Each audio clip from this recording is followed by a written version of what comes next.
how to create an old vintage picture like Dreamscape in Adobe Photoshop completely for free. Once you have your image, you want to go under here, filter, camera raw filter. And then now if you don't have this here, you want to go under to image, mode, and change this into RGB color, and then click on 8-bit channel. If you don't have that option, basically you want to go under your picture, image, or photo, right click, and then click on rasterize, or convert this to a smart object, filter, camera raw filter, and then copy these settings here on the screen and then click on OK. The next step is you want to go under to filter noise. We're going to add some noise. And right here, you can copy this like so.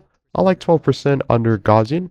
The next step is to go under here, click on the circle icon or next to the camera, click on gradient map, and this should pop up right here. If you don't have this, then click that and then find it where it says gradient and then click on OK. And then now you want to click this. You want to overlay it like so. You can mess around with the opacity, the fill. Make sure that that's 0. Okay, the next thing is you want to go under to Google and type in a vintage retro paper template. Choose one of the images and then you want to save this. Basically, you want to drag this onto Photoshop CC like that. And then again, under normal, you can do overlay or screen. You can even do linear burn. I'm actually going to mess with linear burn. I like that. And then we can mess with the fill. So that's 10. And this is the before. And this is the after.